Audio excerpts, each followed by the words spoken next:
warahmatullahi wabarakatuh. Halo teman-teman semuanya, selamat datang di vlog saya. Kali ini saya akan melakukan mini riset lapangan, tapi versinya berbeda.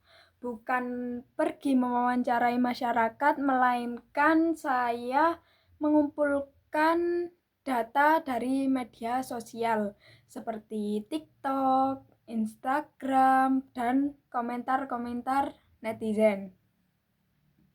Sekarang nih, kan banyak fenomena bahasa yang muncul dari media sosial. Dan kita masih bisa melihat bagaimana bahasa berkembang, berubah, dan bahkan identitas kelompok tertentu.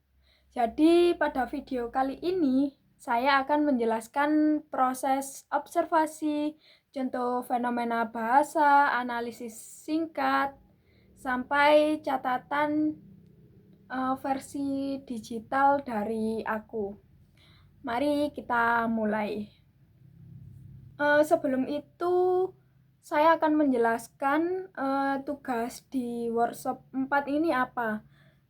Jadi kita itu ditugaskan untuk mengumpulkan data kecil yang bisa digunakan untuk membuat artikel populer atau laporan singkat. Biasanya mahasiswa melakukan observasi langsung di lapangan, tapi kali ini saya memilih fokus pada perilaku bahasa yang terjadi di media sosial. Kenapa? Kenapa saya ambil di media sosial? Karena sekarang media sosial adalah ruang publik tempat masyarakat berinteraksi setiap hari. Karena teknologi sekarang makin maju itu. Dari media sosial itu kita bisa melihat komentar, bahasa gaul, bahasa khas daerah, sampai tren kata-kata yang lagi viral. Kayak istilahnya kita kan suka FOMO gitu kalau ada yang viral-viral. Dan semua itu menjadi bahan riset yang sangat menarik menurut saya. Jadi riset kali ini tetap relevan sesuai dengan tujuan workshop, yaitu melakukan mini riset berbasis data. Tuh.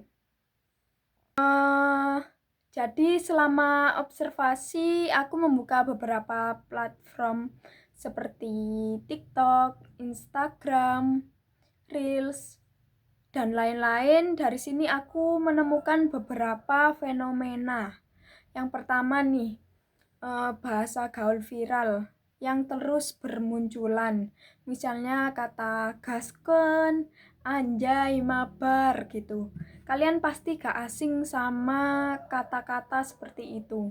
Dan di Malang itu ada juga kata josjis. Nah, itu yang paling viral. Saya melihat banyak kreator memakai bahasa campur kode.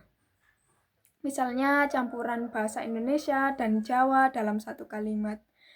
Contohnya nih, apa iki lucu banget sih, sumpah. Nah, itu campur kode ini membuat bahasa lebih santai dan dekat dengan pendengarnya gitu.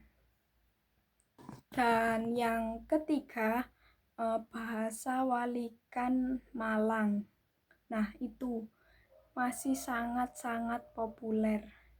Kayak contohnya nih, ada yang ulang tahun, terus itu pasti captionnya itu seperti ini, tamales ulang tahun gitu. Itu artinya tamales itu jadi balikan, tamales itu selamat, jadi selamat ulang tahun gitu. Terus banyak juga aku menemukan di komentar atau caption seperti arek ngalam, ngalup. Ngalup itu sama dengan pulang gitu. Ngalup seksam gitu biasanya. Soalnya aku sendiri kan orang Malang, jadi gak asing denger kata-kata seperti itu. Dan bahasa walikan ini juga menunjukkan identitas kuat dari para warganet yang ada di Malang gitu. Jadi saya juga mengambil data dari beberapa akun kreator lokal Malang, khususnya konten humor, daily vlog, banyak konten anak muda Malang yang memakai bahasa walikan dalam percakapan mereka. Nah, jadi teman-teman, aku mengambil beberapa data dari akun kreator lokal Malang, khususnya konten humor dan daily vlog. Banyak konten anak muda Malang yang memakai bahasa walikan dalam percakapan mereka. Ada juga komunitas online yang memakai bahasa khas Malang di meme, caption, dan postingan. Selain itu, video masak ibu-ibu kadang nih ada kayak di reels Instagram, itu juga menarik kayak gini. Mereka sering memakai campuran Jawa halus dan bahasa Indonesia.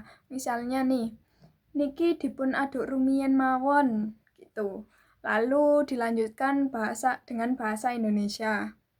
Ini menunjukkan bahwa bahasa sangat fleksibel sekali dan penggunaannya disesuaikan dengan audiens. Begitu. Nah, dari data yang saya kumpulkan, saya menarik beberapa analisis sederhana. Yang pertama, media sosial mempercepat penyebaran kosakata baru. Kata yang muncul hari ini bisa viral dalam hitungan jam dan dipakai secara nasional. Dan yang kedua, bahasa daerah tetap bertahan. Bahkan banyak kreator justru sengaja memakai dialek daerah seperti ciri khas konten. Ini membuat bahasa lokal semakin dihargai dan dikenal banyak orang. Yang ketiga, ada bahasa gaul. Bahasa gaul ini juga menjadi bagian identitas anak muda. Kayak kata seperti anjir gitu, santuy, halo besti-besti. Nah, itu juga menunjukkan bahasa gaul anak-anak muda yang digunakan untuk menunjukkan kedekatan dan keakraban sesamanya. Nah, yang keempat nih, komentar netizen. Ini sangat kaya datanya karena aku lihat FYP di TikTok itu pasti kalau ada yang unik dikit gitu, netizen langsung komentar, banyak komentar yang unik-unik, yang lucu, yang kritik, hingga cara mereka berdiskusi online gitu. Kayak istilahnya menggibah secara online gitu. Terus ada juga beberapa contoh temuan menarik, misalnya yang ada di TikTok yang saya katakan tadi. Seorang kreator asal Malang membuka video dengan sapaan, "He Rek, apa kabarnya Rek?" gitu. Pasti komentar penontonnya juga memakai bahasa yang sama. "Koe lucu pol Rek," gitu. Contoh yang pernah saya temui. Jadi teman-teman, itu vlog dari saya untuk tugas workshop 4 versi riset digital dari media sosial. Dari ini kita bisa belajar tentang fenomena bahasa hanya dari TikTok atau Instagram. Riset kecil seperti ini bisa membuka wawasan bahwa bahasa berkembang secara tepat. Itu teman-teman. Jadi terima kasih sudah menonton sampai akhir. Jangan lupa like, subscribe, and komentar di bawah ini. Sampai ketemu di vlog berikutnya teman-teman. Bye bye. Terima kasih.